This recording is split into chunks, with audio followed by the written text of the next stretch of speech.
Hey guys, നമുക്ക് നല്ല tasty chicken burger ഉണ്ടാക്കിയാലോ? നവായോ. ആദ്യം തന്നെ ഞാൻ മയോണൈസ് ഉണ്ടാക്കി വെച്ചിട്ടുണ്ട്. ഇനി ഇതിലേക്ക് വന്ന ചിക്കൻ പാറ്റി തയ്യാറാക്കണം. എന്നിട്ട് നമ്മൾ കുറച്ച് ഫ്രഷ് ചിക്കൻ കഴുകി എടുത്ത് വെച്ചത് മിക്സിയിൽ നന്നായിട്ട് അരച്ചെടുക്കുക. അതിലേക്ക് കുരുമുളക് പൊടി, മുളക് പൊടി, മഞ്ഞൾപ്പൊടി, ഗരം മസാല, ഇഞ്ചി വെളുത്തുള്ളി പേസ്റ്റ്, ലൈറ്റായിട്ട് ഉപ്പ് ഇട്ടിട്ട് മിക്സ് ചെയ്തത് ഇതേപോലെ ഒന്ന് പരത്തുമ്പോൾ കയ്യിൽ കുറച്ച് എണ്ണ തേക്കണം കേട്ടോ. എന്നിട്ട് ഫ്രിഡ്ജിൽ ഒരു 15 മിനിറ്റ് വെക്കുക. ഇനി ഇതിലേക്ക് നമുക്ക് വേണ്ടത് ലെറ്റ്യൂസ്, തക്കാളി, സവാള, നമ്മൾ ബട്ടർ ഇട്ട് ടോസ്റ്റ് ചെയ്ത ബണ്ണ്, പിന്നെ നമ്മുടെ മയോണൈസ് തയ്യാറാക്കണം. അതിലേക്കുള്ള സോസ് തയ്യാറാക്കാൻ വേണ്ടിയിട്ട് മയോണൈസും കെച്ചപ്പും ഒറിഗാനോ ഇട്ട് അതൊന്ന് മിക്സാക്കി വെക്കുന്നുണ്ട്. ഇനി പ്രീ ഹീറ്റ് ഓൾറെഡി നമ്മൾ ചെയ്ത് വെച്ചിട്ടുണ്ടായിരുന്നു. ഇനി അതിലേക്ക് നമ്മളുടെ ചിക്കൻ പാറ്റി ഇട്ട് കൊടുക്കുക കേട്ടോ. 180 ഡിഗ്രി സെൽഷ്യസിൽ ഒരു 12 മിനിറ്റാണ് വെച്ച് കൊടുത്തത്. 6 മിനിറ്റ് ആകുമ്പോൾ ചിക്കൻ ഒന്ന് തിരിച്ചിട്ട് വേവിക്കണം.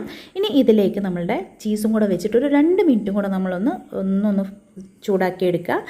ഓക്കെ, അങ്ങനെ നമ്മളുടെ ബർഗറിൻ്റെ ലാസ്റ്റ് സ്റ്റേജ് എത്തി. നമ്മൾ ടോസ്റ്റ് ചെയ്ത് വെച്ചിരിക്കുന്ന നമ്മുടെ ബണ്ണിലേക്ക് സോസ് തേച്ച് കൊടുക്കുക. അതിലേക്ക് നമ്മൾ ഇനി ലെറ്റ്യൂസ് വെച്ച് കൊടുക്കണം. അതുപോലെ നമ്മൾ ഉണ്ടാക്കി വെച്ചിട്ടുള്ള ചിക്കൻ പാറ്റ് അതിൻ്റെ മുകളിൽ വെക്കുക. പിന്നെ സവാള, തക്കാളി, ഇത്രയാണ് നമ്മുടെ ഫില്ലിങ് വരുന്നത് കേട്ടോ. ഇനി ലാസ്റ്റായിട്ട് നമ്മൾ ആ ഒരു ബ്രെഡ് കൊണ്ട് കവർ ചെയ്യുമല്ലോ, അപ്പോൾ അതിലേക്ക് നമ്മളുടെ ഈ ഒരു സോസും തേച്ച് കൊടുക്കണം. അതിൻ്റെ മുകളിലായിട്ട് നമ്മൾ ഗ്രീൻ ചില്ലി പേസ്റ്റ് ഉണ്ടല്ലോ, അതും കൂടെ ആഡ് ചെയ്ത് കൊടുക്കണം. അത് ഓപ്ഷനിലാണ്, എനിക്കത് ഇഷ്ടമായിട്ട് ഞാൻ അതും കൂടെ ആഡ് ചെയ്ത് കൊടുത്തിട്ടുണ്ട്. പിന്നെ ആ ഒരു ചിക്കൻ ബർഗറിൻ്റെ ആ ലാസ്റ്റ് ഫിനിഷിങ് എത്താൻ വേണ്ടി ഒരു ടൂത്ത് പിക്കും കൊടുത്ത് വെച്ചിട്ടുണ്ട്. അപ്പോൾ അങ്ങനെ നമ്മളുടെ ടേസ്റ്റി സോഫ്റ്റ് ആയിട്ടുള്ള ചിക്കൻ ബർഗർ ഇവിടെ തയ്യാറായിട്ടുണ്ട്. അപ്പോൾ ദിച്ചൂട്ടൻ ഇത് ഭയങ്കര ഇഷ്ടമാണ്. അപ്പോൾ പിന്നെ ഇതിപ്പോൾ എങ്ങനെ കൊടുത്താലും അവൻ ഭയങ്കര സംഭവമായിട്ട് ആക്ഷൻസൊക്കെ കാണിക്കുള്ളൂ. പക്ഷേ അങ്ങനെയല്ല, ശരിക്കും ഇത് രസം ഉണ്ടായിരുന്നു കേട്ടോ. അപ്പോൾ വീഡിയോ ഇഷ്ടപ്പെട്ടാൽ ലൈക്ക് ചെയ്യുക, കമൻറ്റ് ചെയ്യുക, സബ്സ്ക്രൈബ് ചെയ്യുക.